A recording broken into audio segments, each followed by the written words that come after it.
आप एक fire brand activist थी। Whereas when you are younger, उस टाइम आप प्रॉब्लम्स पे फोकस करते हैं और अब मैं सॉल्यूशंस पे फोकस करना चाहती हूँ। आज़ादी से 75 साल हो गए तो अभी तक भी अपलिफ्टमेंट क्यों नहीं हुआ? ऐसा नहीं है कि जब तक कोई नेहरूगामी परिवार से जब तक कोई प्रधानमंत्री नहीं बन जाता तब तक हमारी कोई पर्सनल डेवलपमेंट मुमकिन नहीं है। उनका मसला क्या इस्लामोफोबिया है या फिर विक्टिमहुड सिंड्रोम है?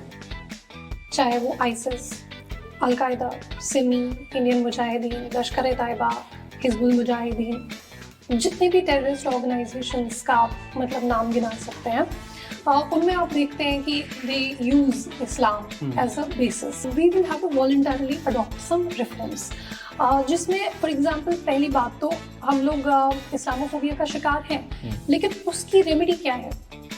उसकी रेमेडी तो यही है ना, जब हम ये किताब उठा के दिखाएंगे, जब हम अपने रोल मॉडल्स को शोकेस करेंगे। आर्मी में अगर आप जाएंगे, अगर मुस्लिम जाता है तो उसको शराब पीनी ही पड़ेगी, उसको झटका मीट खाना ही पड़ेगा। एक गलतफहमी जो है वो फैलाई जाती है कि वहाँ पे शराब पीनी होती है या इस तरह से। पहले तो there is a full disclosure कि वेदर द मीट इज हलाल और नॉट, उसका पहले पूरा डिस्क्लोजर किया जाता है। लेकिन अगर कहीं पर ऐसा भी हो कि हलाल मीट अवेलेबल नहीं है तो जो मुस्लिम सोल्जर्स हैं उनको उसका इक्विवेलेंट जो है वो बाकी प्रोटीन में दिया जाता है। हमें जो अपना एटीट्यूड है वो ब्लेम से शिफ्ट करके रिस्पॉन्सिबिलिटी पे लेना पड़ेगा।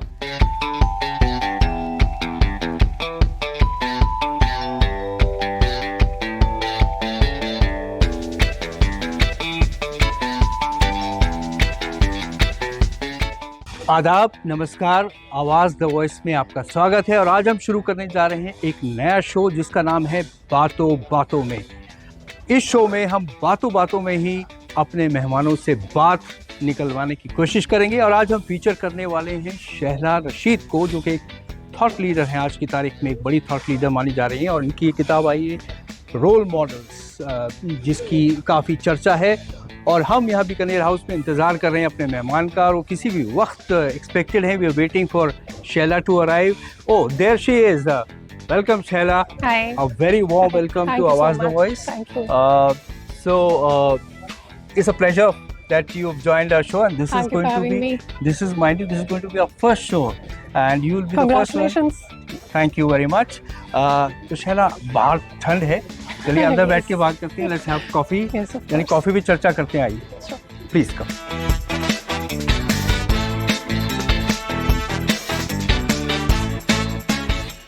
तो शैला, आवाज़ द वॉइस में हम मुस्लिम सक्सेस स्टोरीज, उनकी कामयाबी की कहानियाँ कहते हैं, लेकिन आपकी जो किताब है रोल मॉडल्स, इसमें आपने बहुत चुनिंदा लोगों को फीचर किया है। और it is a very incisive book जिसमें आपने काफ़ी काम किया है। आप हमें सबसे पहले ये बताइए कि इस किताब को लिखने के बाद आपकी दुनिया कैसे बदल गई? It has been a good process. सब जगह से बहुत अच्छा रिस्पॉन्स आया है। इवन उन लोगों से जिससे आप एक्सपेक्ट करते थे कि शायद उनसे अच्छा रिस्पॉन्स नहीं आएगा, so from very unexpected quarters I have received very good response. Young readers are reading it all over the country, and when families purchase it, they tend to buy 2-3 copies. तो वो अपनी बेटी को भी एक copy देते हैं अलग से, खुद भी एक कॉपी पढ़ते हैं अलग से। So there are families, which have like 3-4 copies. So इस तरह का, because they want their kids to read these stories. तो ये जो किताब लिखी गई है, ये एक यंग इंडिया, एक अमृत पीढ़ी को ध्यान में रखते ही लिखी गई है। इसलिए इसका आप सेंटेंस स्ट्रक्चर देखेंगे, बहुत सिंपल है, कोई बहुत ज़्यादा लिटरेरी थ्योरी इसमें कुछ ज़्यादा नहीं है। It has been kept as simple as possible, while also touching upon some crucial issues. So very good response. सब जगह से लोग जो है इसकी प्रशंसा ही कर रहे हैं। शैला, आप हमें ये बताइए कि आप एक फायर ब्रांड एक्टिविस्ट थी, और उससे आपका ट्रांजिशन हुआ into a person who has a deeper understanding of this world. तो ये आपका एवोल्यूशन कैसे हुआ, and what were your experiences? ये कुछ हद तक उम्र का भी फंक्शन है. It's a function of age. Whereas when you are younger, उस टाइम आप प्रॉब्लम्स पे फोकस करते हैं, और अब मैं सॉल्यूशंस पे फोकस करना चाहती हूँ कि हम लोग क्या कर सकते हैं अपनी कम्युनिटी को अपलिफ्ट करने के लिए. क्योंकि अगर आज़ादी से 75 साल हो गए तो अभी तक भी अपलिफ्टमेंट क्यों नहीं हुआ, अभी तक भी क्यों बैकवर्डनेस है. तो उसमें कुछ सॉल्यूशंस जो हैं, पहला एक जो सॉल्यूशन है कि पहले हमें अपने जहनी जो हमने अपने आप पे रिस्ट्रिक्शंस लगा रखे हैं, जो मेंटल बैरियर्स हैं, पहले हमें मेंटल बैरियर्स ब्रेक करने पड़ेंगे. दूसरी बात, हमें कम्युनिटी डेवलपमेंट को और फैमिली डेवलपमेंट को, पर्सनल डेवलपमेंट को पॉलिटिक्स से अलग रखना पड़ेगा. आप जिसको वोट देना चाहते हैं दीजिए, आप होलसेल में जिस पार्टी को वोट दे रहे हैं देते रहिए, लेकिन ऐसा कुछ नहीं, हमें किसी मसीहा की ज़रूरत नहीं है. ऐसा नहीं है कि जब तक कोई नेहरू गांधी परिवार से जब तक कोई प्रधानमंत्री नहीं बन जाता तब तक हम लोग, हमारी कोई पर्सनल डेवलपमेंट मुमकिन नहीं है. ऐसा नहीं है. We need to break this perception, क्योंकि इंडिया एक ओपन कंट्री है. It is an open society. There are opportunities for everybody and there are opportunities which are opening up. जैसे जैसे हम लोग एक विकसित भारत की तरफ बढ़ते हैं, हम लोग अपना डोमेस्टिक मैन्युफैक्चरिंग एक्सपैंड कर रहे हैं, जीडीपी इंक्रीज होगा, अपॉर्चुनिटीज़ कई सारे सेक्टर्स में खुलेंगी, नए सेक्टर्स में जिनमें अभी तक हम नहीं जा रहे थे. जैसे सेमीकंडक्टर मैन्युफैक्चरिंग में मान लीजिए, उसमें अपॉर्चुनिटीज़ खुलेंगी कई सारी चीज़ों में. तो इंडिया एक ओपन सोसाइटी है. चाहे गवर्नमेंट में कोई भी हो, आपको अपने पर्सनल डेवलपमेंट पे फोकस करना है, कम्युनिटी डेवलपमेंट पे. आपको अपनी फैमिली में देखना पड़ेगा कि हम लोग किस तरह से प्लान करें कि जितनी हमारी इनकम है उतना जो है, उतने बच्चे हम लोग अफोर्ड कर सकते हैं या नहीं कर सकते हैं. क्या हम एक ही बच्चा अफोर्ड कर सकते हैं या 2 कर सकते हैं? क्या हम उनको उम्दा तालीम दे सकते हैं? तो ये सारी चीज़ें इस बुक में लिखी हुई है, out of a concern for upliftment of the Muslim community. ये किताब आपने मुस्लिम्स पे लिखी है. हाँ जी. अब ये बताइए, मुस्लिम्स का मसला क्या है? उनका मसला क्या इस्लामोफोबिया है या फिर विक्टिमहुड सिंड्रोम है? दोनों ही हैं, लेकिन इस्लामोफोबिया जो है, देखिए ये आता कहाँ से है, पहले हमें इस चीज़ को पूछने की ज़रूरत है कि जो फॉर एग्जांपल जो 9/11 अटैक्स हुए, या सिर्फ 9/11 नहीं, 26/11 देखा हमने देखा बहुत सारे, कितने टेररिस्ट ऑर्गेनाइजेशंस का नाम गिनवा सकते हैं जी. चाहे वो ISIS, al Qaeda, Simi, Indian Mujahideen, लश्कर ए तैयबा, हिजबुल मुजाहिदीन, जितने भी टेररिस्ट ऑर्गेनाइजेशंस का आप मतलब नाम गिना सकते हैं, उनमें आप देखते हैं कि they use Islam as a basis. ठीक है. So that leads to Islamophobia, no doubt. Of course it leads to जो 9/11 के बाद जो ग्लोबल इस्लामोफोबिया. तो हमें जो है as Muslims we will have to come forward and disown these elements. We will have to be vocal about it. And the problem is that we don't have a Muslim public sphere, we don't have a Muslim civil society, so to speak, where we write books about it, for example. ऐसा क्यों है? ऐसा मेरा कहने का मतलब ये है कि जैसे क्रिश्चियनिटी में रिफॉर्म हुआ अराउंड 16-17 सेंचुरी, तो वहाँ पे प्रॉपर डिबेट्स हुई जो मसाइल थे उन पे. हिंदुइज्म में रिफॉर्म हुआ, मान लीजिए सती एबॉलिश हुआ 19th सेंचुरी में, जो रिफॉर्म हुए. अनटचेबिलिटी को हमारे कॉन्स्टिट्यूशन में लिखा हुआ है कि इसको आप नहीं प्रैक्टिस कर सकते हैं. SC/ST एट्रॉसिटीज़ एक्ट है, या जो हिंदू कोड बिल आया, तो हर एक मज़हब में रिफॉर्म हुआ है. हमारे मज़हब में, अब हम ग्लोबल लेवल पे तो बात नहीं कर सकते, हम अपने हिंदुस्तान की बात कर सकते हैं क्योंकि हमारा इन्फ्लुएंस, हमारे स्फीयर ऑफ इन्फ्लुएंस सिर्फ यहीं तक है. We will have to voluntarily adopt some reforms, जिसमें फॉर एग्जांपल पहली बात तो हम लोग इस्लामोफोबिया का शिकार हैं, लेकिन उसकी रेमेडी क्या है? उसकी रेमेडी तो यही है ना, जब हम ये किताब उठा के दिखाएंगे, जब हम अपने रोल मॉडल्स को शोकेस करेंगे कि नहीं जी, हमारी कम्युनिटी में से सिर्फ ये लोग नहीं निकल रहे, हमारी कम्युनिटी में से एक डॉक्टर, एक जनरल, एक स्पेस साइंटिस्ट, एक म्यूजिशियन, एक एक्टर, ये भी निकल रहे हैं. That is the solution. Yes. We all know what the problem is. There is no denying कि Islamophobia exists, but this is the solution. अब ये सोल्यूशन हो नहीं पाता, क्योंकि हम अपने हीरोज़ को एक्सेप्ट नहीं करते हैं खुद. तो पहले हमें अपने हीरोज़ को खुद एक्सेप्ट करना पड़ेगा, तब दुनिया हमें, मतलब जब हम अपने रोल मॉडल्स को खुद रिस्पेक्ट करेंगे, तब जाके दुनिया हमें रिस्पेक्ट करेगी.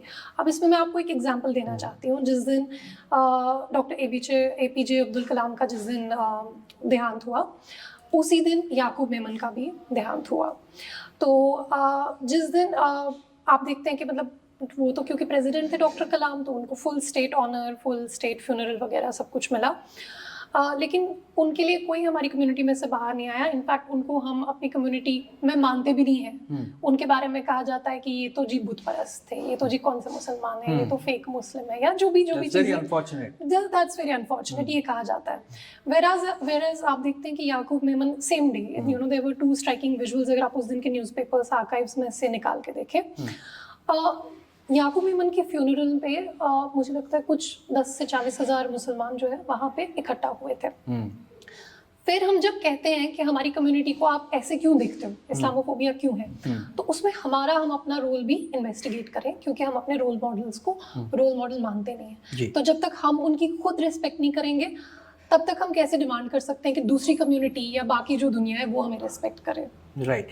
आपने इस किताब में एक डिस्क्रिमिनेशन पे जो है, you have drawn a distinction. आपने बात की है सिस्टमिक डिस्क्रिमिनेशन की, और आपने बात की है सोशल डिस्क्रिमिनेशन। क्या आप इसके बारे में आप हमें और बता सकती हैं? जी जी बिल्कुल। देखिए, मैं मुस्लिम्स का एग्जाम्पल नहीं लूँगी इस पॉइंट को एक्सप्लेन करने के लिए, मैं महिलाओं का एग्जाम्पल लूँगी। क्या महिलाओं के खिलाफ हिंदुस्तान में या पूरे विश्व में डिस्क्रिमिनेशन है? बिल्कुल है। समाज में डिस्क्रिमिनेशन है, 1000 तरीके का डिस्क्रिमिनेशन है। आप अगर गिनवाने बैठ जाए, अलग शो उस पर हो सकता है। लेकिन क्या एक महिला इस मुल्क की प्रधानमंत्री रह चुकी है? क्या एक महिला इस मुल्क की राष्ट्रपति है? क्या एक महिला जो है, अब महिलाओं का आर्मी में इंडक्शन हो रहा है? क्या महिलाएं जो है वो, आप जैसे मेरी किताब में ही देख लें, मतलब one of the top space scientists of our country, she is a Muslim female, right? So there is a system जहाँ पे आप अगर अप्लाई करते हैं, जहाँ पे मान लीजिए यूपीएससी है, या अगर आप किसी इंस्टीट्यूशन में अप्लाई कर रहे हैं, कहीं पे किसी मीडिया ऑर्गेनाइजेशन में आप अगर किताब लिख रहे हैं, तो आपको कोई रोकेगा नहीं। कहने का मतलब ये है कि ना कोई विलन है, ना कोई मसीहा है, ना कोई हमें रोक रहा है, ना किसी ने हम पे रोक लगाई है एजुकेशन हासिल करने से। आप अगर आज डिसाइड कर लें कि मेरा बच्चा जो है, या आपका बच्चा अगर डिसाइड करे कि मैं टॉप लॉयर बनना चाहता हूँ इंडिया का, और वो उसके लिए मेहनत करे, वो उधर पहुँच सकता है। कोई ऐसे रेस्ट्रिक्शन नहीं है हमारे ऊपर। सामाजिक तौर पर बहुत सारी डिस्क्रिमिनेशन होती है, हर आधार पर होती है, चाहे वो डिसेबिलिटी, कास्ट हो, लैंग्वेज हो, मतलब कितने सारे बेसिस मैं आपको गिना सकती हूँ जिस पे डिस्क्रिमिनेशन होती है। लेकिन सिस्टम डजंट डिस्क्रिमिनेट। सिस्टम चाहे आप अगर मतलब ऑटो वाले का जो बच्चा है कभी आईएएस ऑफिसर बन जाता है, सो वी हैव टू, हमें जो है मेन स्ट्रीम फील्ड्स में आना पड़ेगा। मतलब यूपीएससी में तो अब है, मतलब हर साल आप देखते हैं एक मुसलमान टॉपर होता है, तो कोई उनको रोक नहीं रहा है, कोई विलन नहीं है, कोई ऊपर बैठ के हमें रोक नहीं रहा है। जो शैकल्स हैं, जो ये बंदिशें हैं, ये बहुत हद तक जहनी बंदिशें हैं जो हमारे ऊपर है, और जिसका मैंने बुक में भी कई जगह पे खुलासा किया है। ये बताइए कि देखिए, सिस्टमिक डिस्क्रिमिनेशन तो नहीं है अगर हम मुस्लिम्स की बात करें, क्योंकि गवर्नमेंट ने बहुत इनिशिएटिव्स भी लिए हैं, और we have to give it to them. जो उन्होंने डिजिटाइजेशन किया है, उसकी वजह से अब एक जो आम आदमी है उस तक जो सोशल वेलफेयर बेनिफिट्स हैं वो पहुंचने लगे हैं। एक मुसलमान को भी घर मिलता है प्रधानमंत्री योजना में, और नॉन मुस्लिम को भी मिलता है। लेकिन जहाँ, क्या आपको लगता है कि सोशल डिस्क्रिमिनेशन जो है वो अब एक इशू बन रहा है? क्योंकि मुस्लिम कम्युनिटी में एक ऐसी एक सेंस है, एक फीलिंग है कि they are being discriminated against. आपका क्या मानना है? देखिए, ये there is no denying that there have been some incidents of lynching for example.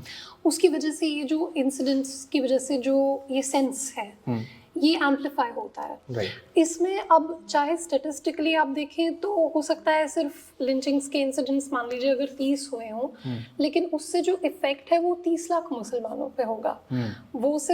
वो चाहे इंडिविजुअली वो सिर्फ 30 मुस्लिम्स के अगेंस्ट हुआ हो, लेकिन उसकी वजह से जो सेंस ऑफ रिजेंटमेंट है उसका कोई लिमिट नहीं है। वो इंडिया में भी ग्लोबली भी स्प्रेड हो सकता है। So first of all, the government has rightly, Prime Minister has rightly said many times कि this lynching these are anti social elements. जो नया कानून आया है, जो आईपीसी की जगह, इंडियन पीनल कोड की जगह जो भारतीय न्याय संहिता आई है, उसमें सेक्शन 103 सब क्लॉज 2 है, जिसमें साफ लिखा गया है कि lynching is a crime. So it is an admission by the state कि yes there is some wrong that is happening. हम ये नहीं कह सकते, इसको वाइट वॉश नहीं कर सकते।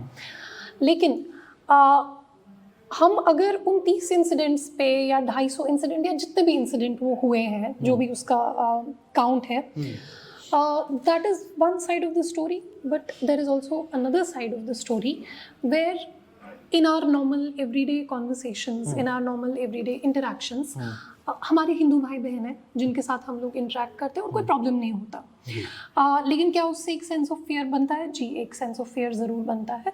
इस चीज़ को हम लोग एड्रेस करने के लिए हमें सोशल कुछ इनिशिएटिव्स चाहिए होंगे, जैसे कि इंटरफेथ फोरम्स, जो एक चीज़ मिसिंग है हिंदुस्तान में, कि इंटरफेथ कम्युनिटी हार्मनी बिल्डिंग, वो उस तरह के फोरम्स जो है वो मिसिंग है। जी, सॉल्यूशंस पे मैं आपसे बाद में बात करूंगा, लेकिन आप ही की किताब में जो एक कंट्रीब्यूटर है आमना बेगम अंसारी, हाँ जी, उन्होंने लिखा है कि जो इस तरह के आइसोलेटेड इंसिडेंट्स होते हैं, जैसे आपने बात किया 30 या जितने भी हैं, इनकी वजह से रेडिकलाइजेशन नहीं बढ़ता है। उनका ये मानना है, सरप्राइजिंगली रेडिकलाइजेशन बढ़ता है जो हम अपने रोज़मर्रा घर में जो हमारी स्टोरी टेलिंग होती है, चाहे वो मुस्लिम्स हो या नॉन मुस्लिम्स हो, जो एक तरह का एक फोबिया बनाया जाता है against each other, you know, the communities, उसकी वजह से बढ़ती है। क्या आप मानती हैं स्टैंड को कि स्टोरी टेलिंग जो है उसकी वजह से चीज़ें जो हैं वो सुधर नहीं, बिगड़ रही हैं? जी, एक्चुअली आमना ने अपने जो चैप्टर में है उन्होंने खुलासा किया है कि इसमें पाकिस्तान में there was a research paper, research paper में ये देखा गया कि सबसे ज़्यादा जो मतलब रेडिकलाइजेशन है वो उन लोगों में नहीं हो रही है जो इलिटरेट है, वो एक्चुअली यूनिवर्सिटी ग्रेजुएट्स में ज़्यादा हो रही है। क्योंकि जब वो कुछ एक सर्टन थियोरी को पढ़ते हैं, फिर वो उसको रिलेट करने की कोशिश करते हैं। अब पाकिस्तान में आप देख लीजिए, वहाँ पे तो मुस्लिम मेजॉरिटी में है, it's a Muslim country, it was a country made for Muslims. तो पाकिस्तान में तो रेडिकलाइजेशन नहीं होना चाहिए। So actually radicalisation is not a result of atrocities. In fact जिन जिन परिवारों के यहाँ लिंचिंग हुई है, अगर आप उनका मैसेज सुने तो उनका मैसेज हमेशा बहुत हार्मनी, सोशल हार्मनी की तरफ होता है। रेडिकलाइजेशन जो है वो एक second hand narrative of discrimination की वजह से होता है। इसका कहने का मतलब ये है कि फॉर एग्जांपल जैसे कुरान पाक में भी जैसे लिखा हुआ है जालिम, मजलूम, उस तरह की या जुल्म या उस तरह की टर्म्स जो हैं, जब यही मस्जिदों में, जब सर्मन्स में इसको रीआइटरेट किया जाता है बार बार, तो मुझे लगता है यहाँ पे मौलाना साहब का जो रोल है वो बहुत इम्पॉर्टेंट है। क्योंकि जब वो चीज़ें जो 1400 साल पहले लिखी गई थी, वो एक पर्टिकुलर कॉन्टेक्स्ट में लिखी गई थी। उस वक्त अरब वर्ल्ड में जो पॉलिटिक्स हो रही थी या जो उस टाइम रिलीजियस शिज़्म था, जो भी वहाँ पे प्रॉब्लम्स थी, वो उसके कॉन्टेक्स्ट में लिखा जा रहा था कि जो काफिर हैं उनके साथ ऐसा कर दो, या काफिर जो है जालिम है जो है। आज कोई जालिम और मजलूम नहीं है। 1947 में हमें आज़ादी मिल गई, हमें एक कॉन्स्टिट्यूशन मिला। हम अपने कॉन्स्टिट्यूशनल राइट्स को किस तरह से यूज़ करें, किस तरह से रिक्लेम करें, किस तरह से उनका पूरा उपयोग करें, ये हम तक है। क्योंकि आप देखिए अभी भी मुस्लिम्स में for example Sachar committee report है। सचर कमेटी रिपोर्ट में जो एक आंकड़ा लिखा गया था कि जो फॉर्मल एम्प्लॉयमेंट है उसमें मुसलमान सबसे नीचे सतह पे हैं। लेकिन इसका एक रीज़न ये भी है कि मुस्लिम विमेन जो है क्या वो फॉर्मल एम्प्लॉयमेंट में है उतनी ज़्यादा, मतलब इट्स नॉट ऑलवेज डिस्क्रिमिनेशन। ऐसा नहीं है कि मुसलमान को नौकरी कोई नहीं दे रहा है, जहाँ जहाँ पे स्किल्ड है मुसलमान उनको नौकरी मिल रही है। लेकिन क्या हमारी महिलाओं को इजाज़त है घर से बाहर जाकर के काम करने की? तो क्या उस वजह से भी जो फॉर्मल एम्प्लॉयमेंट है, thank you so much, thank you जी। So if we were to focus on, अगर हम लोग फोकस करें मुस्लिम महिलाओं की एम्प्लॉयमेंट पे, तो क्या उससे हमारे जो फॉर्मल एम्प्लॉयमेंट के फिगर्स हैं वो बढ़ सकते हैं? तो कॉन्स्टिट्यूशन ने तो हम पे कोई रोक नहीं लगाई है, गवर्नमेंट ने हमारे ऊपर कोई रोक नहीं लगाई है काम करने के ऊपर। तो मुस्लिम वुमेन का for example labour force participation increase करना, it is one solution for increasing our rates in formal employment. You're right. Please have your coffee. Coffee is Thank here. मैं आपसे एक सवाल करना चाहता हूँ, जो आपकी किताब में आपने लेफ्टिनेंट जनरल अता हसनैन ने जो हाँ जी। लिखा है ना, हाँ जी। कि आपको लगता नहीं कि हम as a community, Muslim community कई गलत फहमियाँ पालते हैं, हाँ जी, हाँ जी। और हमारे कॉबवेब्स होते हैं बहुत हाँ जी। सारे, कि आर्मी में अगर आप जाएंगे, अगर मुस्लिम जाता है तो उसको शराब पीनी ही पड़ेगी, उसको झटका मीट खाना ही पड़ेगा। तो इस तरह की जो गलत फहमियाँ हैं, इससे एक हमारा प्रेजुडिस भी बनता है, हाँ जी। जो हमें क्रिएट्स एन इनर्शिया, जो हमें आगे बढ़ने से बढ़ने रोके। नहीं देता। हाँ जी। आपका क्या मानना है? नहीं, बिल्कुल। Even I was very surprise जब मैं हसनैन साहब का इंटरव्यू ले रही थी बुक के लिए, और उन्होंने मेंशन किया कि मैंने उनसे पूछा कि क्या कारण है कि क्यों जो है इस तरह की, क्योंकि पहले उन्होंने एक एनेक्डोट बताया जिसमें उनमें मदरसा में एक बच्चे ने उनसे पूछ लिया कि सर इंडियन आर्मी में तो मुसलमान होते नहीं है, फिर आप कैसे जनरल हो? तो he was very surprised. Then I asked him कि ऐसा क्यों है, ये परसेप्शन क्यों है? तो उन्होंने कहा कि इसके पीछे यही रीजंस हैं कि एक गलत फहमी जो है वो फैलाई जाती है कि वहाँ पे शराब पीनी होती है या इस तरह से। तो उन्होंने इसका ये भी बताया, उन्होंने उसका जवाब भी किताब में अपने चैप्टर में बताया है कि जो फॉर एग्जाम्पल अगर पहले तो there is a full disclosure कि वेदर द मीट इज हलाल और नॉट, उसका पहले पूरा डिस्क्लोजर किया जाता है। लेकिन अगर कहीं पर ऐसा भी हो कि हलाल मीट अवेलेबल नहीं है, तो जो मुस्लिम सोल्जर्स हैं उनको उसका इक्विवेलेंट जो है वो बाकी प्रोटीन में दिया जाता है, फॉर एग्जांपल बीट, एग्स या जो कुछ भी, उनको उसका प्रोटीन इक्विवेलेंट जो है वो दिया जाता है, because you have to supply that. So yes, there are a lot of misconceptions. इसके लिए हम लोग किसी और को ब्लेम नहीं कर सकते हैं। बहुत सारी चीज़ों में आप ब्लेम कर सकते हैं, ठीक है, लिंचिंग के इंसिडेंट में आप ब्लेम कर सकते हैं किसी को, लेकिन बहुत सारी चीज़ों में आप खुद को हमें जो अपना एटीट्यूड है वो ब्लेम से शिफ्ट करके रिस्पॉन्सिबिलिटी पे लेना पड़ेगा। मान लीजिए बीजेपी की गवर्नमेंट्स कंटिन्यू करती है अगले 20 साल तक, मान लीजिए कांग्रेस नहीं आती है पावर में, तो क्या हम पढ़ाई लिखाई नहीं करेंगे? तो हमारी पसंद की जब तक गवर्नमेंट नहीं आएगी तब तक हम लोग अपनी पर्सनल डेवलपमेंट फोकस नहीं करेंगे। देखिए, मैं इसलिए ये पॉइंट क्यों रेज कर रही हूँ, मैं because I have been on the other side of it.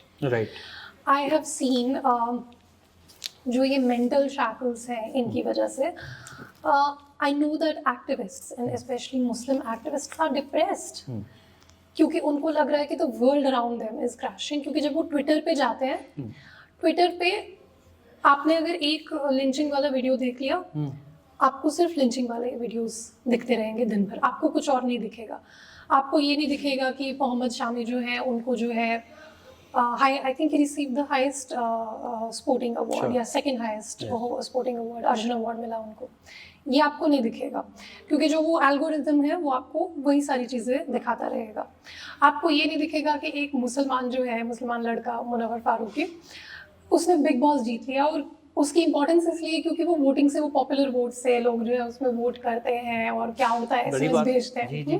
बिल्कुल। आपको ये नहीं दिखेगा, आपको ये नहीं दिखेगा कि some of the top journalists are Muslim, right? So Muslim activists and activists in general, they have been depressed because of this, because ये जो इंफॉर्मेशन फिल्टर बबल है, ये जो ट्विटर पे हमें एक ही चीज़ दिखती है लगातार, मतलब क्या होता है, प्रॉब्लम क्या होता है, आपने अगर एक, जैसे मैंने एक डॉग वाला वीडियो लाइक कर दिया या कैट वाला वीडियो लाइक कर दिया, तो मुझे वो कैट और डॉग वाले ही वीडियो आते रहते हैं, उसके बाहर मुझे कुछ नहीं। तो इसको हम एको चैम्बर या फिल्टर बबल्स या इस तरह की जो टर्म्स हैं इसके लिए यूज़ की गई है। तो जो मैं बोलने की कोशिश कर रही थी कि I have been on the other side of it. I know how it feels. It feels like we are completely, the world is crashing around us. We can't do anything. हम लोग कुछ आगे नहीं बढ़ सकते. But that's not the reality, actually. Shaila, मैंने एक हाल ही में एक US बेस्ड ऑथर है, उनका नाम है Tamim Ansari. He is originally from Afghanistan and he went there and at very young age he settled in the Americas. तो उनका ये कहना है कि आजकल की जो सोसाइटीज़ हैं, दे आर ककूनिंग, वो अपने एक ककून में they're finding safety and security because there's so much of noise outside. उन्होंने एक एग्जांपल दिया, अगर 10 अलग अलग म्यूजिशियंस अलग अलग धुन बजाएंगे तो it will become noise, it won't be music. तो इसी संदर्भ में मैं आपसे पूछना चाहता हूँ कि you are a Muslim, I am a Muslim, and both of us माशाल्लाह we have a voice in this country. Right. क्या आपको लगता है कभी कभी एज अ कम्युनिटी हम ओवर रिएक्ट करते हैं कि हमारे साथ इतना सब कुछ हो रहा है, यू नो, इसमें कोई शक नहीं है कि इंसिडेंट्स हो रहे हैं, there are incidents which are also causing law and order problems, but do you think at some level we also overreact? Instead of overreact, I would use the term selectively react. हम लोगों का कुछ चीज़ पे हमारा गुस्सा दिखता है जो जायज़ है, लेकिन कुछ और चीज़ें जिस पे हमारा गुस्सा दिखना चाहिए वो जायज़ नहीं है. वो कौन से इंसिडेंट्स हैं? फॉर एग्जांपल, एक दिन मैंने कुछ 2-3 महीने पहले मैंने अखबार उठाया. तो मैं ज़्यादा अखबार पढ़ती नहीं हूँ बिकॉज फ्रंट पेज पे पूरी डिस्टर्बिंग न्यूज़ ही होती है. Like there is so much disturbing news in this country. Lynching is not the only thing. Yeah, we have a problem of crime. We have a huge problem of crime. तो मैंने एक दिन अखबार उठा के शायद हिंदुस्तान टाइम्स था, उसके फ्रंट पेज पे वहाँ पे न्यूज़ है कि एक मुसलमान आदमी ने अपनी बीवी के जो है हाथ काट दिए. ठीक, इस पे हमारा आउटरीच कहाँ पर है? लिंचिंग पे आउटरीच जायज़ है, मैं खुद उसका हिस्सा थी, लेकिन इस पे तो मैंने कोई आउटरीच नहीं किया. Right. जब एक मुसलमान जो है अपनी बीवी की या तो ऑनर किलिंग या तो इस तरह की हिंसा उसके साथ करता है. अच्छा, दूसरी चीज़ कि ये जो लिंचिंग है ये सिर्फ इसी आधार पे, धर्म के आधार पे नहीं हो रही है. कुछ दिन पहले फिर से अखबार उठा के मैंने पढ़ा तो वहाँ पे लिखा था कि एक जो औरत है वो किसी और के खेत से फल चुन रही थी, तो उन्होंने उसको लिंच कर दिया उस चीज़ पे. तो there is a selective reaction. या मान लीजिए कोई वो एक बैंगलोर में कहीं पे वो ब्लास्ट हुआ था कैफ़े में, मलेश्वरम कैफ़े या कुछ रामेश्वरम कैफ़े, उसमें एक मुस्लिम इन्वॉल्व था. वहाँ पे हमारी फिर चुप्पी जो है फिर लोग उसको क्वेश्चन करते हैं कि ठीक है, अगर आप लिंचिंग के इंसिडेंट्स पे आपका गुस्सा जायज़ है, लेकिन जब कोई मुसलमान जो है कोई टेररिस्ट इंसिडेंट्स में इन्वॉल्व हो रहा है वहाँ पे आप फिर खामोश क्यों है? इनफैक्ट अगर हम लोग देखें कि जैसे कई सारे इंसिडेंट्स कश्मीर में आप जानते हैं वहाँ पे क्या प्रॉब्लम, जैसे पुलवामा इंसिडेंट हुआ.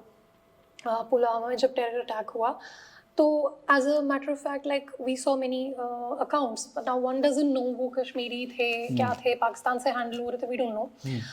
But we do see a lot of like accounts with Muslim names. We did see celebrating them, right? So this is problematic. इस पर हम लोग फिर कुछ भी नहीं बोलते. तो मैं ये नहीं कहूँगी कि रिएक्शन ओवर रिएक्शन है. Of course, one life lost is one too many. Of course, it should not happen at all. But then what about the loss of lives on the other side?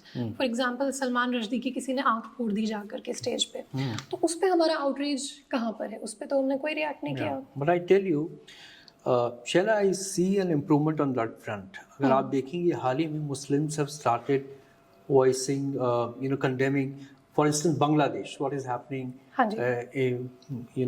the discrimination with Hindus. So I've seen a lot of Muslim organizations, Jamiat Ulema Hind, Jamaat Islami, you name it. All the leaders have come forward and condemned such acts of brutality. तो मुझे लगता है कि this is a good trend, isn't it? जी बिल्कुल. और अभी जो है right now is the right time for voices like ours to speak up, क्योंकि there is an interest in Muslim issues globally. आप देखेंगे कल भी OIC जो Organization of Islamic Countries है, उन्होंने कल भी कुछ कश्मीर पे स्टेटमेंट दिया जिसमें बहुत सारे मुस्लिम्स, इंडियन मुस्लिम्स ने कहा कि आप जो है हमारे इंटरनल मैटर्स में इंटरफेयर ना करें. Right now is a good time for Muslims to come out and make themselves heard because there is an interest in Muslim issues. Ever since the BJP government came into power in 2014, there's been like this whole Hindu-Muslim issue. It's been in the discourse again. Triple Talaq wala amendment आया, वक्फ वाला amendment आया, कई सारी चीज़ें आई, right? So right now is a good time for us to make ourselves heard, क्योंकि पहले जब हम condemn भी करते थे तो कोई सुनता नहीं था. Right. It would actually not be noticed. Yes. So in fact अगर आप देखें तो जब 26/11 हुआ, मुझे याद है उस टाइम पे जो religious organizations हैं बॉम्बे के अंदर, इस्लामिक ऑर्गेनाइजेशंस, उन्होंने उसको कंडेम किया, लेकिन उस टाइम कोई उस तरह से इंटरेस्ट नहीं था मुस्लिम इश्यूज में. Right. But right now, because it is so much about Muslim, right now is a good time for us to have our voices heard. Right. तो क्योंकि उस तरह से कोई मुस्लिम पब्लिक स्फीयर या कोई मुस्लिम डिस्कशन का फोरम उस तरह से था नहीं. लेकिन अब जो है, यू आर राइट, इस तरह मसला की सबसे बड़ा ये भी है ना शैला कि it's very difficult to bring Muslims together on a platform. Yes. ये अपने में एक बड़ा मसला है. हाँ जी. लेकिन सवाल ये भी उठता है शैला कि इस मुल्क में हमारे देश के प्रधानमंत्री कहते हैं कि ही टॉक्स एंड वो चाहते हैं कि एक चैन अमन रहे. उनके कई ऐसे बयान आए जो कि बहुत ही दे वेरी गुड स्टेटमेंट्स. हाँ जी. साथ ही में सरकार का मोरलेस जो है, क्योंकि जो वो कहेंगे वही सरकार मोरलेस कहेगी. हमने हाल ही में सुना आरएसएस चीफ मोहन भागवत साहब ने भी एक सोशल हार्मनी की कॉल दी. राइट. अब ऐसा नहीं है कि हमारे जो कम्युनिटी में जो है इस तरह के बड़बोले लोग नहीं हैं. हमारे यहाँ भी कुछ ऐसे पॉलिटिकल लीडर्स हैं जो कि बेतुके बयान दे देते हैं. लेकिन सवाल ये उठता है कि जब गवर्नमेंट कहती है कि पीस रहना चाहिए, सबको सबका साथ सबका विकास, आरएसएस चीफ मोहन भागवत कहते हैं कि भाई एक होके रहिए आप और हर जगह आप इस तरह की चीज़ें ना ढूंढिए. तो मसला ये उठता है कि ये माहौल कौन बिगाड़ रहा है. So certainly there's been an improvement. जो जितने भी ये बयान आए हैं इनका रेजोनेंस तो है ग्राउंड पे, because you see an improvement. ये जो लिंचिंग के इंसिडेंट्स है फॉर एग्जांपल, ये पीक हुए अराउंड 2017 एंड 18. बट उसके बाद प्रधानमंत्री के बहुत सारे बयान आए, कई फोरम्स पे उन्होंने बोला कि ये एंटी सोशल एलिमेंट्स है, ये गलत है, ये नहीं करना चाहिए. इसका डिसेमिनेशन भले मुस्लिम कम्युनिटी में ज़्यादा नहीं हुआ हो, लेकिन उन्होंने अपनी कम्युनिटी में जो है ज़रूर इसको बोला है. लाइक उन्होंने कई सारे फोरम्स पे इसको बोला है. इसका आप रेजोनेंस भी देखते हैं. लेकिन मुझे लगता है कि दोनों तरफ को पहल करनी पड़ेगी. We can not deny there is a Hindu Muslim problem that would amount to white washing, क्योंकि तभी तो पार्टीशन हुआ. जब कोई ऐसा नहीं कि 2014 से पहले कोई हिंदू मुस्लिम प्रॉब्लम नहीं था, क्योंकि 47 में तो पार्टीशन हुआ. तो दिस उससे पहले ऑब्वियसली तभी तो ये सारी चीज़ें हो रही हैं. So there is a problem, but now we need to think कि हमें सोल्यूशन कैसे करना है. अच्छा, अब मैं ये सवाल जो है पोज कर रही हूँ खुद से कि हमें हमेशा दूसरे का इंतज़ार नहीं करना है कि जब तक प्रधानमंत्री या जब तक आरएसएस चीफ या जब तक कोई और पहल नहीं करेंगे तो हम पहल नहीं करेंगे. पहल हम भी कर सकते हैं. ये मुल्क उतना ही उनका है जितना हमारा भी है. इनफैक्ट जब होम मिनिस्टर साहब कश्मीर आए थे, उन्होंने यही मैसेज दिया था कि ये मुल्क जितना मेरा है, these were his exact words, कि ये मुल्क जितना मेरा है उतना आपका भी है. कश्मीरी नौजवानों से उनका ये था. तो मुझे क्यों वेट करना है कि जब तक आरएसएस से पहल नहीं होगी. मैं पहल कर सकती हूँ. I can make an interfaith forum, right. कोई भी मुसलमान जो है वो एक कम्युनल हार्मनी के लिए स्टेप्स ले सकता है. अब इसमें क्या ज़रूरत है हमें. देखिए, there are extreme voices on both sides. There are voices on the right wing जो कहती हैं कि मतलब नहीं जी, हमें तो मतलब 1 लाख पूरे मस्जिद जो है वो उनके नीचे टेम्पल है, हमें वो सब चाहिए and all that. There is Mohan Bhagwat ji, he has said कि नहीं, we will have to settle these disputes amicably, और इस तरह का जो है हमें मंदिर मस्जिद का नहीं करना चाहिए. हमारी साइड में भी है. तो जो मॉडरेट वॉइसेस हैं दोनों तरफ, या जो सोल्यूशन चाहती हैं रादर देन मॉडरेट, जो भी सोल्यूशन चाहती हैं, हमें एक दूसरे के पर्सपेक्टिव को समझना पड़ेगा. देखिए, ये एक हमें जो एक अब्रप्टली फ्रीडम मिल गया ब्रिटिश रूल से, अब्रप्टली एक कॉन्स्टिट्यूशन आ गया. डॉवरी फॉर एग्जाम्पल, डॉवरी कब से बैन है, वो जुर्म है कब से, 92 में लॉ आया था या कब आया था, 86 में आया था, आई डोंट नो. लेकिन has it stop dowry? It has not stop dowry. Murder, it has been a punishable offence since forever. क्या उससे मर्डर रुका है? नहीं रुका है. उससे नहीं रुकता. कानून से, जस्ट एक कानून लाने से चीज़ें नहीं बदलती. तो हमें जो है, जो ये अटेम्प्ट एट सोशल हार्मनी है, जो ये एक दूसरे के नज़रिए को समझने की ज़रूरत है, ये हमें कहीं ना कहीं पे पहल करनी पड़ेगी. अब फॉर एग्जांपल, इसमें मैंने एक किताब में भी जो है लिखा हुआ है कि मान लीजिए मथुरा में जो टेम्पल है जिसके ऊपर डिस्प्यूट है, वहाँ पे आपको साफ एक तरफ मस्जिद और एक तरफ मंदिर दिख जाता है, वहाँ पे इवन कोई खुदाई करने की भी आपको ज़रूरत नहीं है। तो क्या मुस्लिम कम्युनिटी की तरफ से कोई ऐसी पहल हो सकती है कि हम जो मथुरा है वो खुद से हिंदुओं को दे दें, इस तरह की कोई पहल, इस तरह का कोई जेस्चर? तो हमेशा आपकी किताब में फैज़ान मुस्तफ़ा, हाँ जी, जिनको एक बड़ा कॉन्स्टिट्यूशनल एक्सपर्ट माना जाता है, हाँ जी, उन्होंने लिखा है कि जो ये मंदिर मस्जिद के इतने विवाद हैं, इस तरह के जो इश्यूज हैं कंट्रोवर्शियल रिलीजियस प्लेसेस के, और ये उनकी तरफ से एक बड़ा बयान है क्योंकि is a man of law, उन्होंने लॉ पढ़ाया है पूरी जिंदगी, इसमें रही वाइस चांसलर ने यूनिवर्सिटी। उनका ये कहना है कि इस तरह के जो इश्यूज हैं, जो कंट्रोवर्सीज हैं, उनको आउट ऑफ कोर्ट सेटलमेंट करना चाहिए उनका। क्या आपको लगता है this is feasible, that should be done? वो बहुत सीनियर फिगर है and he has an understanding of both law and society. उन्होंने फॉर एग्जांपल अपने चैप्टर में ये कहा है कि जो बाबरी मस्जिद का जो एक लॉन्ग, एक प्रोट्रैक्टेड बैटल चला, एक लीगल बैटल चला, उसकी वजह से पूरी कंट्री में जो एक पोलराइजेशन का माहौल बना। तो यहाँ पे एक ऑल्टरनेटिव डिस्प्यूट रेजोल्यूशन का जो उन्होंने समाधान का जो एक पॉसिबिलिटी दी है, या कि लोकल कम्युनिटीज जो है वो आपस में instead of nationalising the issue, local community आपस में, फॉर एग्जांपल चाहे ये मथुरा में हो या काशी में हो, जहाँ पे जो मेजर रिलीजियस प्लेसेस जो हिंदूज जो क्लेम करना चाहते हैं, इज इट पॉसिबल कि the Muslim community in a gesture, in a good gesture, as a gesture of good faith, वो हिंदू कम्युनिटी को दे दे? आपको क्या पता, हो सकता है वहाँ से इतना बड़ा जेस्चर आ जाए, क्योंकि हमारे लिए तो ये प्लेसेस ऑफ पिलग्रिमेज नहीं है, हो सकता है वहाँ से इतना बड़ा जेस्चर आ जाए कि कहीं और पे मस्जिद के लिए हमें जगह मिल जाए। जैसा कि बाबरी मस्जिद में हुआ, मतलब टेम्पल बना, उसके एवज में जो है एक मॉस्क के लिए भी लैंड बना। तो हमारी जो रिलीजियस प्लेसेस हैं, हमारी जो पिलग्रिमेज की प्लेसेस हैं, दे आर मक्का, मदीना, या शियाज के लिए फॉर एग्जांपल ईरान में है, वहाँ पे करबला में है। हमारे लिए जो है काशी, मथुरा जो है, these are not places of pilgrimage, they are not places of major significance. So instead of a court saying, क्योंकि कोर्ट के solutions जो है या legal solutions जो है वो हमेशा lasting नहीं होते हैं, उनका जब तक समाज उनको एक्सेप्ट ना करे तब तक उनका इम्पैक्ट जो है वो उतना नहीं होता।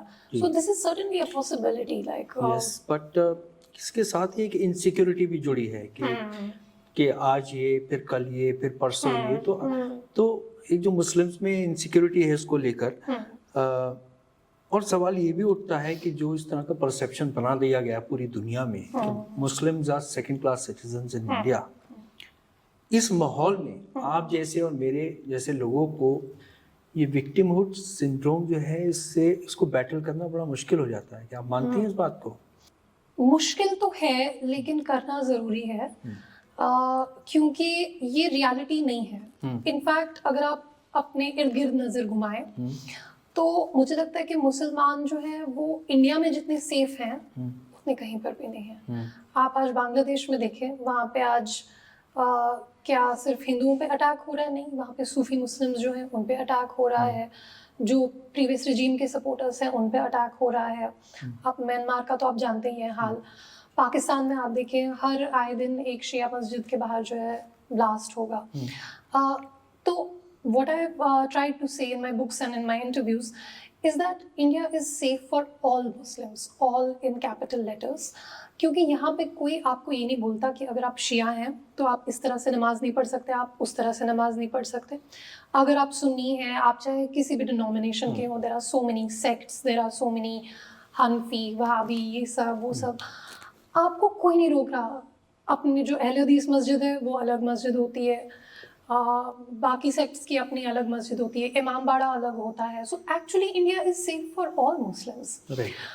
तो ये जो है कई बहुत हद तक एक जो एक नैरेटिव बिल्डिंग है, वो चाहे फिर वो वेस्टेड इंटरेस्ट्स के थ्रू हो या कोई जेन्युइनली जो है इसके बारे में डिप्रेस्ड हो, जेन्युइनली उनको लग रहा हो कि ये गलत है। तो अगर आप एक ऑब्जेक्टिव रियलिटी को देखें, India is the only country where all Muslims are safe. चाहे आप अहमदिया हो, चाहे आप शिया हो, चाहे आप आगा खानी हो, कोई भी सेक्ट से हो। मुस्लिम्स अगर आप पाकिस्तान में देखें, जो एक कंट्री जो मुस्लिम्स के लिए बनाई गई थी, वहाँ पे एक अहमदिया जो है वो कभी भी प्राइम मिनिस्टर नहीं हो सकते, वो कभी भी आर्मी जनरल नहीं हो सकते। अभी मैं एक न्यूज़ देख रही थी कि पाकिस्तान में पहली बार कोई जो है कुछ इंस्पेक्टर लेवल का कोई जो है हिंदू या सिख भाई है कोई, वो बने हैं, वो कुछ इंस्पेक्टर लेवल की जॉब उनको मिली है, and this is a big achievement for them. That is systemic discrimination. Yes it is this but Shaila, सवाल ये उठता है कि जैसे कि आपने भी जिक्र किया कि आजकल जो यूथ है they becoming too zealous, too religious. I would not hesitate to say, क्योंकि उनमें एक मज़हब के को लेकर कुछ ज़्यादा मोहब्बत जागी है, जो कि बुरी बात नहीं है. लेकिन उसके साथ ही में जो when you club victimhood syndrome with it, तो ऐसे माहौल में आप आज के यूथ को कैसे इंस्पायर करें, ये भी एक मसला बन जाता है. You can not inspire by preaching. अगर आप उनको लेक्चर दें, लेक्चर आज भाषण कोई नहीं सुनना चाहता. आज टिकटॉक जनरेशन है, उनको 30 सेकंड का क्लिप चाहिए. आज कोई भी जो है वो भाषण नहीं सुनना चाहता. आप क्या कर सकते हैं, आप शोकेस कर सकते हैं कि देखिए इन्होंने ये किया, आप भी कर सकते हैं. राइट, जैसे आपने अपनी किताब में किया, जैसे हम आवाज द वॉइस में करते हैं. एग्जैक्टली. राइट. तो जैसे इसमें स्टोरी है शम्स आलम की. उनके खिलाफ आप डिस्क्रिमिनेशन छोड़ दिए, उनके खिलाफ मतलब किस्मत ने कितनी डिस्क्रिमिनेशन की उनके खिलाफ. right. और वो कहाँ वर्ल्ड नंबर 1 पोजीशन पर आज है पैरा स्विमिंग में. तो जब ये कर सकते हैं तो आप क्यों नहीं कर सकते. right. तो you can only inspire by example. so that's why this is an action oriented book. Right. So it's not some poetry book or some literature book. Right. It's a call to action. Right. कि pull up your socks. India is an open country. There is no systemic discrimination. There will be social discrimination. Yes, 1000 तरीके की discrimination होगी. आप एक corporate job में चले जाइए, वहाँ पे अगर एक टीम मैनेजर एक महिला है और एक न्यू इंटर्न है वो भी महिला है, तो क्या वो महिला उस महिला के खिलाफ नहीं डिस्क्रिमिनेट करेगी. महिलाओं के खिलाफ सबसे ज्यादा डिस्क्रिमिनेशन महिलाएं करती हैं एक्चुअली, पुरुष नहीं करते. सबसे ज्यादा प्रॉब्लम जो है एक यंग लड़की को उनको काम करने में होगी, not under a male manager, under a female manager. आपके साथ डिस्क्रिमिनेशन होगी, make no mistake about it. आप चाहे विश्व में कहीं पे चले जाएं, आपके खिलाफ हर आधार पर डिस्क्रिमिनेशन होगी. However, what is the solution to that? Solution to that is कि आपको अपने आप को इतना knowledgeable और skillful और indispensable बनाना है कि आपके बगैर काम ही ना हो पाए. राइट. अच्छा, ये बताइए कि किसी भी एक माशरे में, एक सोसाइटी में अगर चेंज लाना होता है तो सबसे पहले जो वहाँ की जो द विमेन है, you need to empower them. लेकिन आप मुस्लिम कम्युनिटी में देखें, largely not just in India, pan आप पूरी दुनिया में देख लीजिए, ज़्यादातर वहाँ पे उनका एम्पावरमेंट नहीं हो पाया है. तो हम इंडिया में क्या कर सकते हैं जिससे कि भी एम्पावर देम, सो दैट एक महिला अगर एम्पावर होती है तो खानदान के न जाने कितने लोगों को एम्पावर कर देती है. First of all, it's a very common sense question, education, but also labor force participation. क्योंकि educationally तो अगर आप सचर कमेटी रिपोर्ट के हिसाब से देखें तो हायर एजुकेशन में जो है फीमेल्स का रेट बेटर है, मतलब मेल्स, मुस्लिम मेल्स का जो ड्रॉप आउट रेट है, that is actually more than the drop out rate of Muslim females. So actually Muslim females are doing better in higher education than Muslim males according to the Sachar committee report. But we need to increase the labour force participation. क्योंकि जब आपके पास economic freedom होती है तब आपके पास true independence होती है. Education alone will not empower you. You need to be financially independent, you need to have financial autonomy, then only you will have the decision making capability. तब आप बोल सकते हैं कि नहीं, मैं 3 बच्चे नहीं पैदा करूंगी, मैं सिर्फ 2 ही बच्चे पैदा करूंगी. या अगर हम लोग जो है अपने बच्चे को इस स्कूल में नहीं भेजेंगे, इस स्कूल में भेजेंगे, इस प्रोफेशन में नहीं भेजेंगे, उसमें भेजेंगे. तो आई थिंक कि labour force participation is the missing link between education and empowerment. Right. अच्छा शैला, आप ये बताइए, आपने कई जगह ये कहा भी है कि you have a political mind. तो ये सवाल आपसे बनता है कि इंडियन मुस्लिम्स की पॉलिटिकल रिप्रेजेंटेशन कैसे इम्प्रूव हो सकती है. इससे जुड़ा हुआ सवाल है कि जो इंडियन मुस्लिम पॉलिटिकल लीडर्स हैं जैसे असदुद्दीन ओवैसी, ऐसे लीडर्स के बारे में आपका क्या ख्याल है? I like Owaisi Saab. I follow his speeches in the parliament and his interventions. I think more Muslim children should aspire to, like, अगर आपको mainstream politics में जाना है तो definitely we can learn from him. I can definitely learn from him कि किस तरह से Muslim politics, because doing Muslim politics is a minefield. मुसलमान पहले तो किसी को लीडर मानते नहीं है अपना, तो so जैसे ओवैसी साहब की जो एक general acceptability है, where I also like him, everybody likes him. So even among Hindus, when you ask, so many people who pay close attention to his speeches, they actually like him. No, he's a learned man, no doubt, yeah, because he's a barrister. yeah. But politically जो statements होते हैं उनके, वो at times जो छोका देने का काम करते हैं. एक आध बार कोई स्लिप हो जाता है, जैसे वो जब जय फलस्तीन या वगैरह बोल रहे थे, उसमें जय हिंद नहीं बोला for example. But we are all human, सबसे गलतियां हो जाती हैं. बट डेफिनेटली देखिए, उनको अगर वोट मिल रहा है तो वहाँ पे ऐसा नहीं है कि सिर्फ मुस्लिम्स का वोट मिल रहा है, उनको हिंदूज का भी वोट मिल रहा है. तो what he is doing right, he is also a role model, you know, like in his own right. अच्छा चलिए ये बताइए कि आप पॉलिटिक्स कब ज्वाइन कर रहे हैं? Whenever I have enough money to do so, yeah. Money? Yeah, so maybe in 20-30 years. Okay, yeah, but you evolved, you know, जैसे कि किसी ने आपसे जब इंटरव्यू किया तो उसने आपसे पूछा कि आपकी क्या पहचान है, you know, how do we introduce you? You are an activist, you are an academician, you are a cyber expert. You were also a cyber expert at one point of time. You love philosophy, you love mathematics, you love economics, you love philosophy, of course. तो ये बात आती है कि आपका एक अच्छा सफ़र हो गया है जिसमें you had a lot of political exposure also. तो अब लोग इंतज़ार कर रहे हैं कि शैला कब जंप करेंगी, you will take a plunge into a party. Is there any party you're looking at? I have burnt my fingers once जब हमने 2019 में जम्मू कश्मीर में yes, party. I know about that episode. Yeah, yes. So I don't want to go into it without proper, because what I realized is कि politics is not a very idealistic field. But you're open to it. I am open to it, but I would have to go in with a reality check this time, because the last time when I went into politics, I was too idealistic. I was far too idealistic. और दुनिया उस तरह से चलती नहीं है जिस तरह से हम लोग समझते हैं. तो मतलब लोग पॉलिटिशियंस के साथ क्यों जुड़ते हैं या किसी पॉलिटिकल पार्टी के साथ क्यों जुड़ते हैं? Yes, of course, I mean, you have to have a larger ideology and a larger sort of talking points, but at the same time, आपको लोगों के काम कराने होते हैं, and you have to have influence, money, all of that. So that gave me a bit of a reality check कि no, this is not how it works. ये JNU नहीं है. तो यहाँ पे जो है जैसे सिफारिश is a very common thing in Kashmir. तो even right now, like even अभी भी मुझे लोग कॉल करते हैं. कश्मीर के बारे में और बताइए, क्योंकि लोग कहेंगे शैला को तुमने इंटरव्यू किया और कश्मीर के बारे में नहीं पूछा. नहीं, Kashmir politics I was very idealistic about it, and I thought कि मतलब मैं एक भाषण दूंगी और लोग जो है वो खड़े हो जाएंगे, वहाँ पे हज़ारों की भीड़ जमा हो जाएगी. It doesn't work that way. आपको लोगों के काम कराने होते हैं, and there is one culture of sifarish which was very surprising to me, to be honest, like because I come from a very meritocratic background. तो ये जो सिफारिश का सिस्टम है ये मुझे समझ ही नहीं आया. तो like that was very funny. like मतलब पहली बार जब मेरे पास कोई सिफारिश की रिक्वेस्ट आई तो मैंने लेक्चर सुना दिया कि ये क्या है, आप क्या बोल रहे हो. फिर मुझे समझ आया कि अच्छा पूरा सिस्टम ही ऐसे है, सिफारिश पे चल रहा है, फेवर्स पे चल रहा है.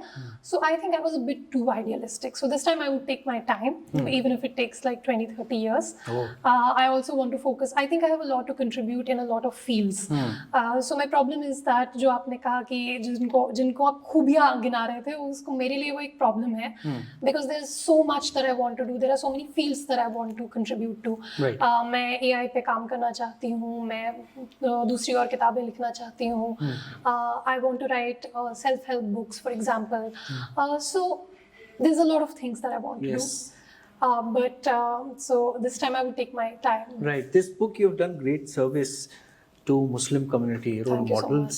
इस किताब का there was a write up in Awaaz the Voice, right, which Pramod Joshi ji had written. क्या आपने पढ़ा, वो आपको कैसा लगा? जी, I'm very grateful to Pramod Joshi ji. उन्होंने in fact उस रिव्यू में से, उन्होंने जो बुक रिव्यू लिखा था उसमें से मैं एक लाइन कोट करना चाहूँगी। उन्होंने कहा कि सिंस द 19th सेंचुरी जितनी भी राइटिंग्स मुस्लिम्स के ऊपर आई हैं उन सब में एक नेगेटिव पेसिमिज्म का टोन था। और since the 19th century this is the first literary work जिसमें there is a positive tone in talking about Muslims. So when we are talking about Muslims, we don't always have to just talk about problems. We can talk about achievements. We can celebrate our role models. We can take a minute to celebrate our own achievements and our contributions to this nation. And by that, inspire more and more people, to do the same. So I think that was the best review that this book has received. Because since the 19th century, this is the first positive account of Indian Muslims. Right. All other books written about Indian Muslims have been, laden with a tone of pessimism and negativity and all that victimhood that you spoke of, that tone of impossibility. This is a book about possibilities and positivity. Right. Shaila, अब एक rapid fire round हो जाए, है ना, क्योंकि बहुत लंबे लंबे सवाल थे, छोटे छोटे सवाल पूछता हूँ, जवाब आपको लंबे देने हैं बेशक। ठीक है। आप ये बताइए कि आपका फेवरेट ऑथर कौन है? फेवरेट तो जिस टाइम पे मैं जो पढ़ रही होती हूँ वही फेवरेट होता है उस टाइम पे। सही है। तो अभी मैं for example I am reading this book by Irshad Manjhi called the trouble with Islam. So I don't like fully agree with her in every point because she's very pro-West and very pro-Israel and all of that. Sometimes she gives a lot of free pass to the West and Israel. But having said that, she's written this book called The Trouble with Islam, where she goes into a lot of like self-introspection. And the amazing thing about her is that she has done a full study of scriptures, of Islamic scriptures. Right. And then she's actually like, for example, she's done translations and she's gone into the meaning, whether the meaning that we understand that is actually the meaning or not. And she talks about this concept of ijtihad, for example, जिसमें हर मुसलमान के पास अपनी एक autonomy है to interpret the Quran in their own way. Yes.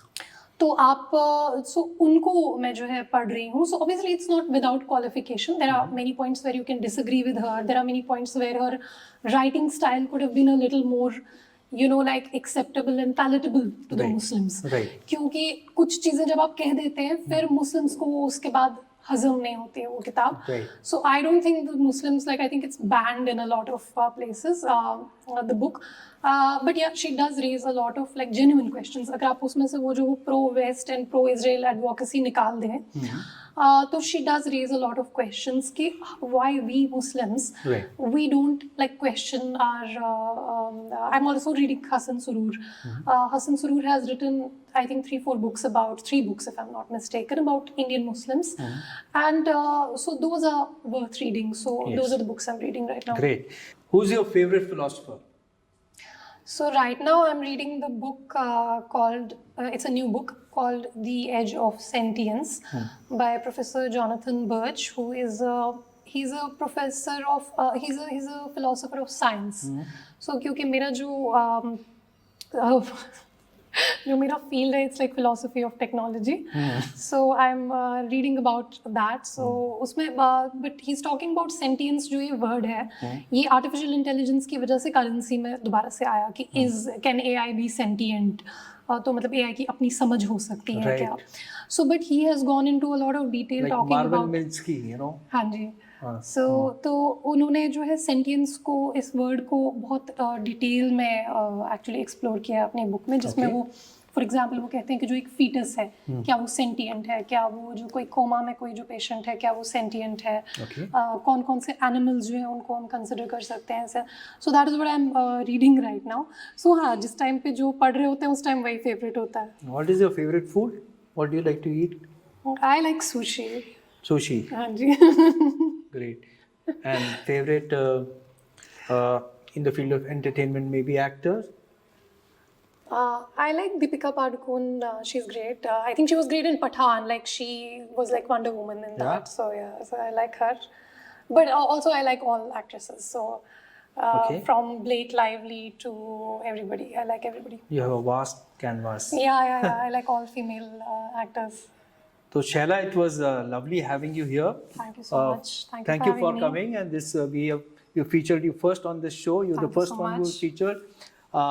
To all our subscribers, we'd like to recommend that you must read this book because it gives you a perspective on Indian Muslims, their success stories, and how they can contribute to India becoming a Viksit Bharat by 2047. So, highly recommend this book because it will give you a fresh perspective. आप हमारे इस podcast को देखें और आपने शैला से जो हमारी बातचीत हुई इसके बारे में कमेंट्स करें, हमारे चैनल को ज़रूर सब्सक्राइब करें. Thank you very much.